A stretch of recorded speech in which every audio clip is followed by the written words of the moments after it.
iceworms are part of those families. Invertebrates, not insects.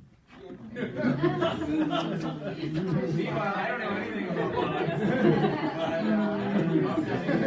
I do study water and glacier melts and water temperatures and glacier systems around the delta and what that does for fisheries. And I have a background in studying snow hydrology as well. So we study related things to glaciers and iceworms, but we figured we would just take the plunge and get online and read the papers that are out there and then present what we found. So here's the state of the iceworm. And you are now the expert. I was just going to Well, Now can summarize very well. We can summarize the experts for you. I guess it's expert in its own way.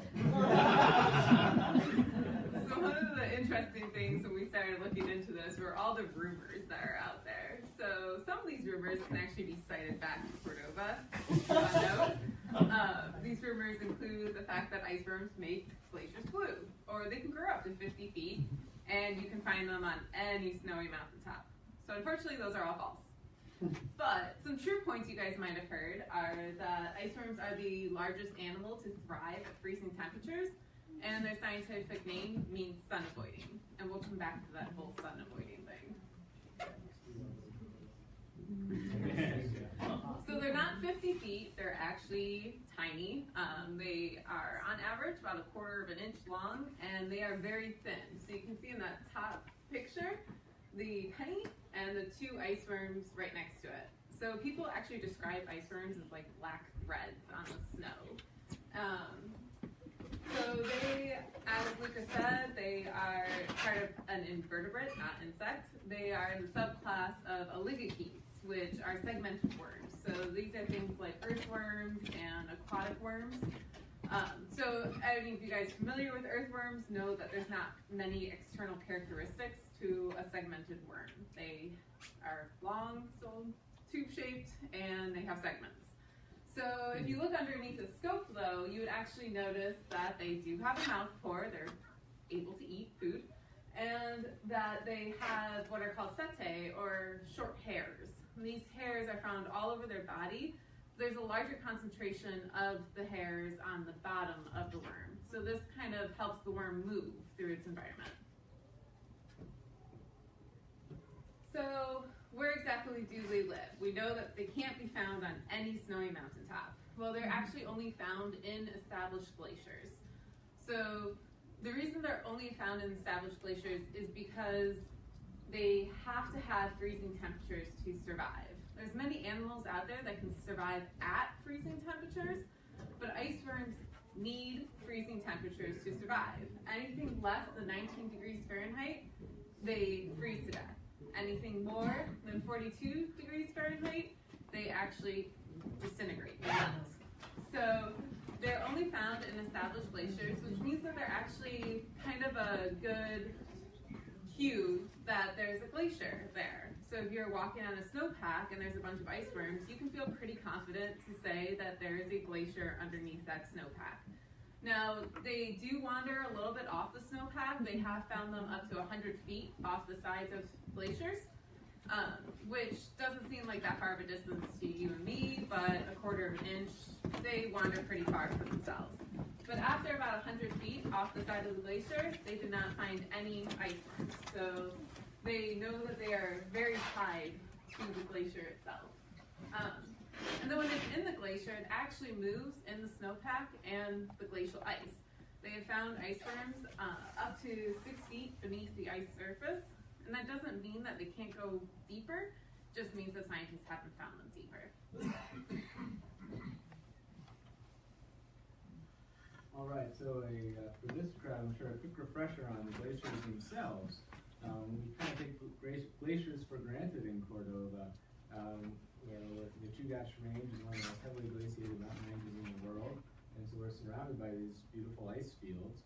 And we can owe that to the fact that we have a relatively, cool, not cold, but cool, wet climate, as we all know. And when we get up in elevation, you have a lot more snowpack. We'll have many, many meters of snow, relatively short summers, and so that snow doesn't melt. And so what happens is that each year's accumulation of snow compacts the previous year's snowpack. And just like if you were packing a snowball with your hands, all that weight and pressure pressure is condensing that snow, and it's changing its form over time and forming solid ice. And Chantel mentioned that the ice worms can only handle a very slim temperature range, and all that snow up there plays a role in that as well, because it acts like an insulating blanket. When you get down into snow, the temperature stays very close to freezing, and the deeper you get, the more stable the temperature is. And so that's part of the ice worm's strategy, is that they can live in these, on the glaciers in the permanent snow field and maintain their equilibrium. And another important point about glaciers is that ice moves. We tend to think about glaciers moving really slowly, and that's very true in cold places like Antarctica or Greenland. But here at our moderate coastal temperatures in Alaska, the movement is actually something to consider. I mean, our glaciers can move about half a football field a year. They'll be able to move 50, 60 feet over the course of the year, and so that adds up pretty fast. And so what we have essentially is we have glaciers that are forming up high in the mountains where there's a lot of snow, and effectively kind of creeping and flowing their way downhill to a point where there's less snow and more melt, and they get into kind of a melt zone at the bottom that we're all familiar with. And then as they're moving, that weight of all that ice is grinding up the rock underneath the glacier.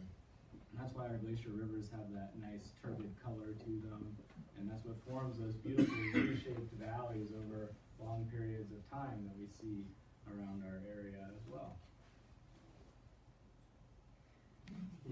Who's that? Oh, okay. I hear that that's from a movie called Frozen. All right, and we have a great example of glacier movement right in our backyard. This is Sherman Glacier on the left in the 1950s, and then the middle photo is Sherman Glacier right after the 1964 earthquake, when the Shattered Peak landslide hit and deposited a lot of the mountainside on top of the glacier surface. And I put these dotted lines for reference on the middle and on the right photo. This is a Landsat image that I pulled off Google Earth, and those dotted lines are in the same position, and you can see how far the ice has moved over the last 50 years. And that's about 2,000 meters here, the greatest distance. And you can also see how the middle of the glacier has moved more than the edges. And just like in a river, there's less resistance to flow, and things are moving faster down the middle than they are along the sides of the glacier surface. So yeah, I think it's pretty neat to think about that these are dynamic environments in their own kind of slow sort of way. And the ice worm has found a way to capitalize upon this pretty unique environment and live someplace that other things don't live. So we know that ice worms rely on an established glacier. They have not been found off established glaciers. But where in the world do you find ice worms in established glaciers? Because there's glaciers all over the world that could support ice worms. Well, they've actually only found ice worms in areas of, in southern Alaska, British Columbia, the Washington Cascades, and then in northern parts of Oregon. So the reason that they can explain the distribution of ice worms now is because ice worms evolved roughly 3 million years ago. They believe that they evolved from aquatic worms in the St. Elias Range here in Alaska. So 3 million years ago, we have ice worms evolving. 2 million years ago, we have ice age event. So we have an ice sheet moving from Alaska, going down through the St. Elias, and then moving down the coastal range of Alaska, Canada, and then to the northern part of Washington. So this is taking these, at this point, 1 million year old ice worms and distributing them down the coast. So that sort of leaves a question mark for how did Oregon happen? If the ice sheet only went to northern Washington, how are ice worms found at the Olympic Mountains and Three Sisters? Well, scientists have seen snow buntings and rosy finches feeding on the adult ice worms on glaciers. So what they propose is that when the adults are feeding, or when the birds are feeding on the adults, the eggs and larvae of the ice worms are being attached to the bird beaks and feet. And then they fly off, they land, and when there's suitable habitat, these ice worm eggs and larvae establish a population.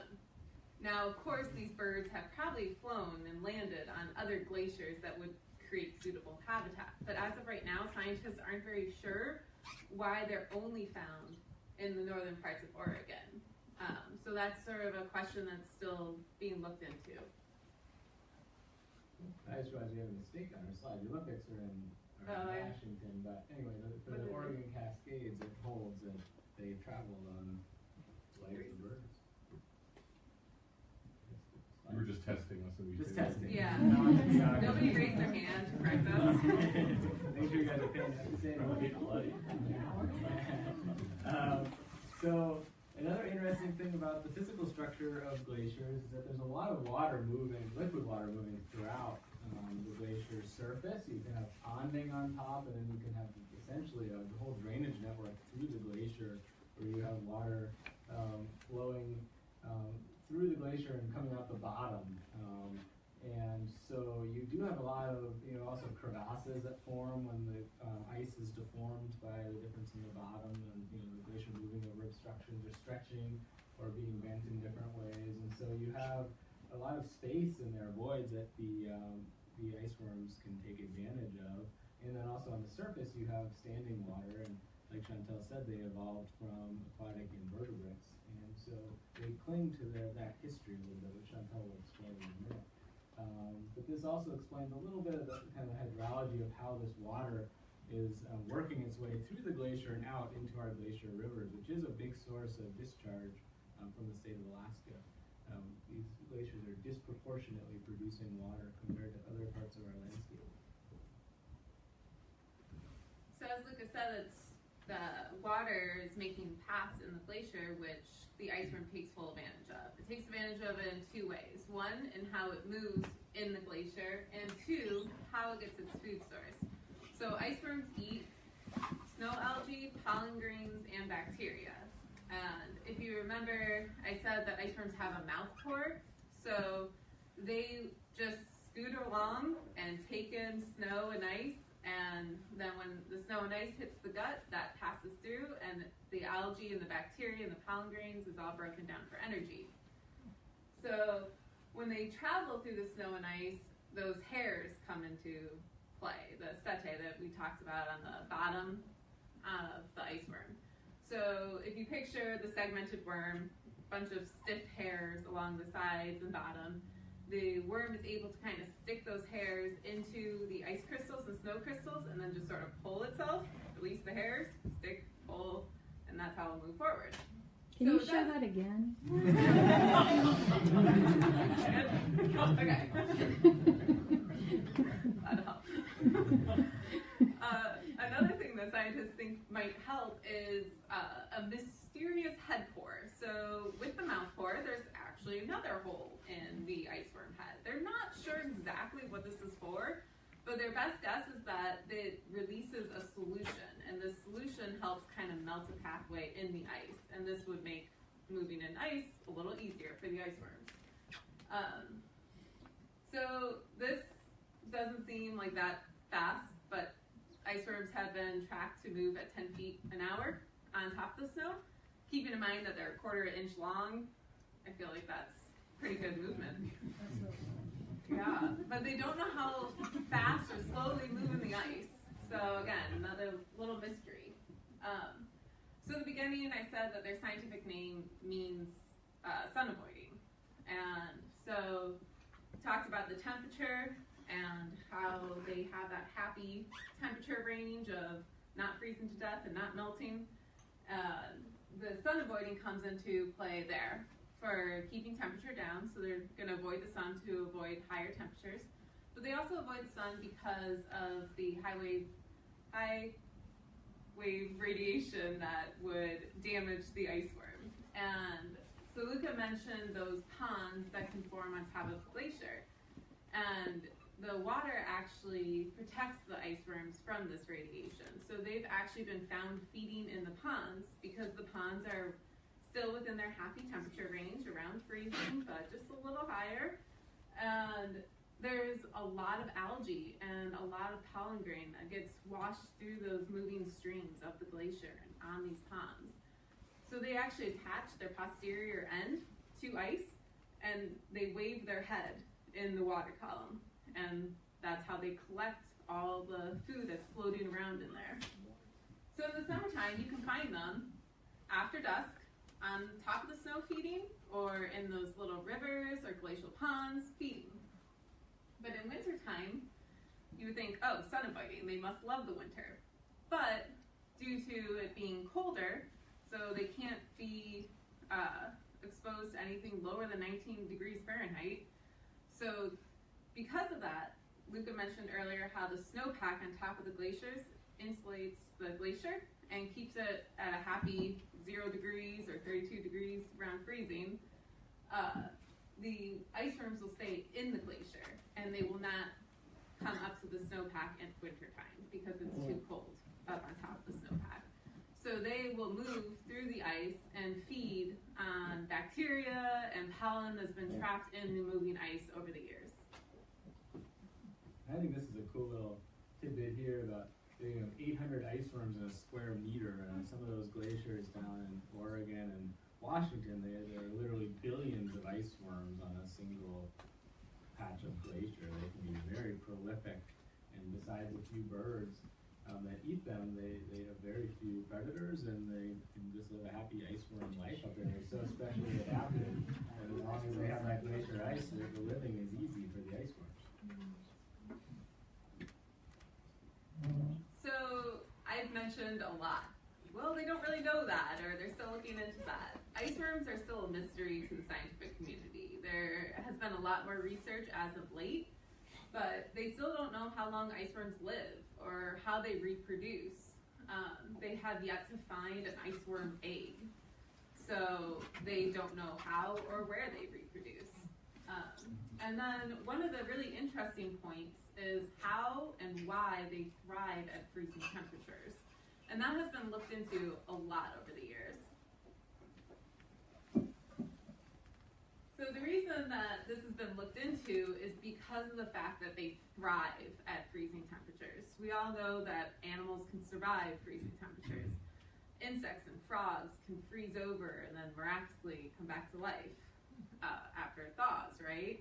And that's because of antifreeze properties. So many animals have this, and what it allows their cells to do is, cells are mainly made of water, and the antifreeze properties protect the cells and will not allow the cells to freeze, which then would expand the cells and the cells would burst.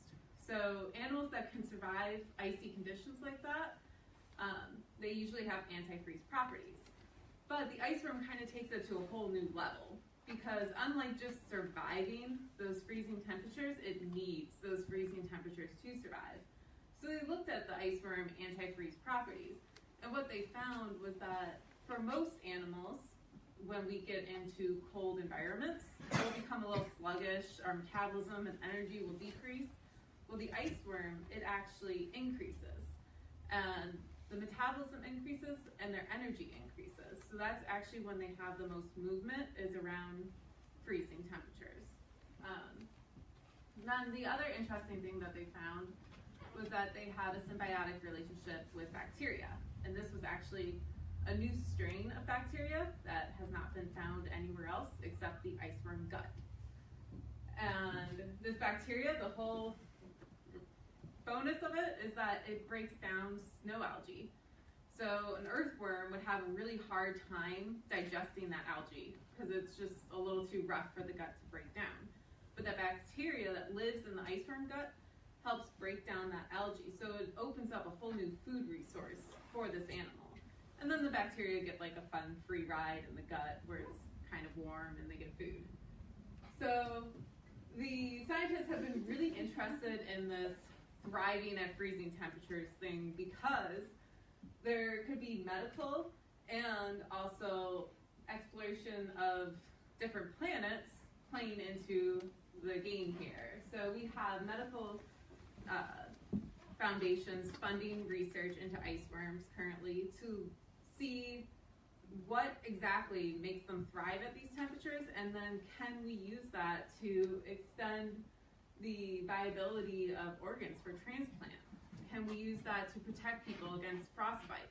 And then NASA has also put in funding for research into iceworms because they want to know where and how they're able to live in these environments, so that way when you're exploring new planets that have extreme environments, extremely hot or extremely cold, it might give them cues on where to look to see if there's extraterrestrial life that could survive in these other extreme environments.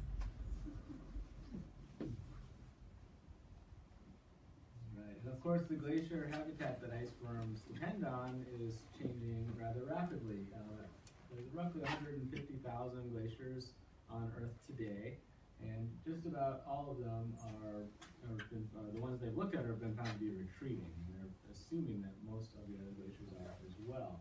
In Alaska glaciers, they're losing 50 gigatons of mass, so per year, massive ice per year.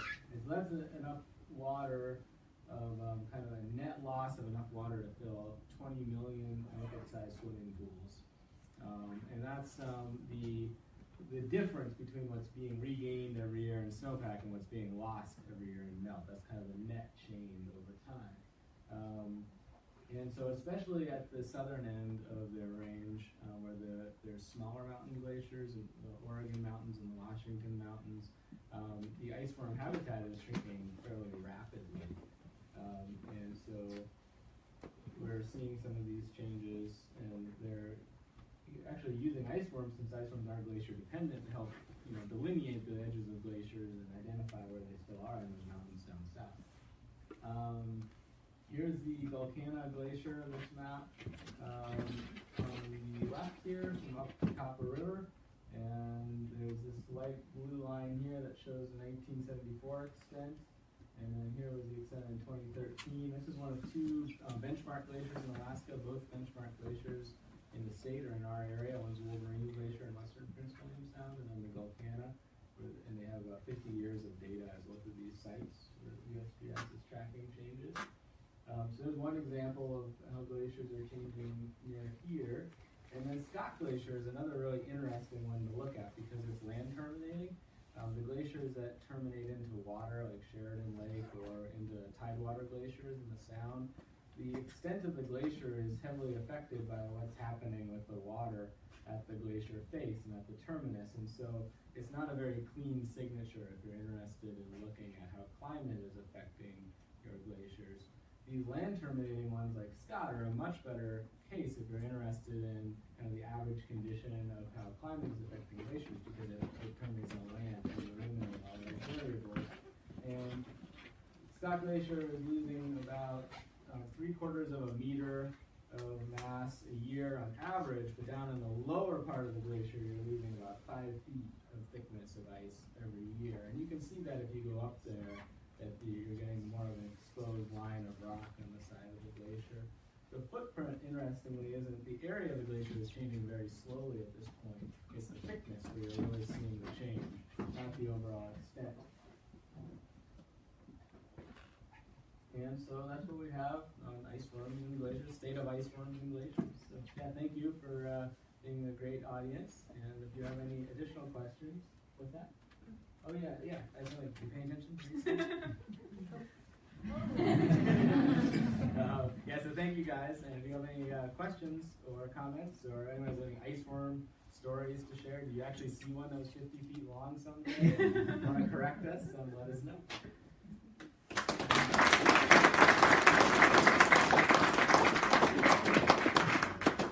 Come across any good ice worm cocktail recipes?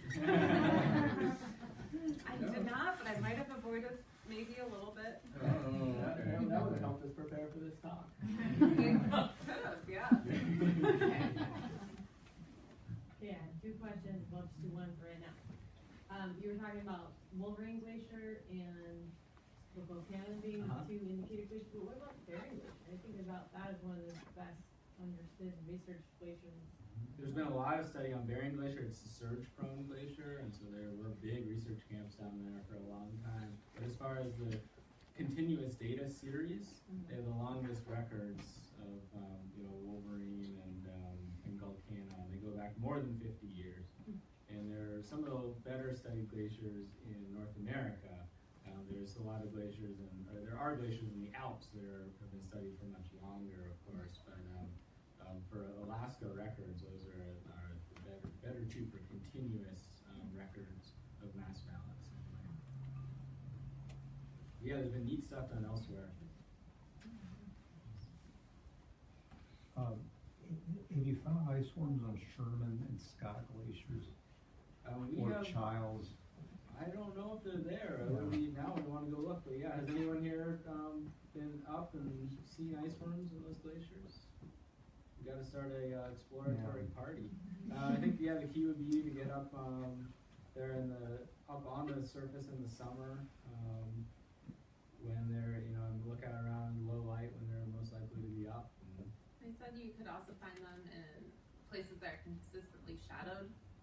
They would come to the surface of the snow before the sun set. But the only place listed in Alaska known not to have ice worms was the Juneau area.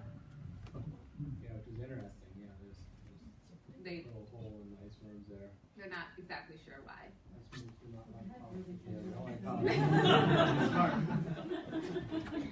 The one time I saw him as one of the first years up here was down in Glacier Bay with the USGS and busy all day long with the project, and then went hiking at night in June, July, so it was enough light to hike, and up on a snowpack, and also I see these birds ahead of me, and it looks like it was just all snow over a snowpack, no sign of a glacier, but obviously there's ice underneath now.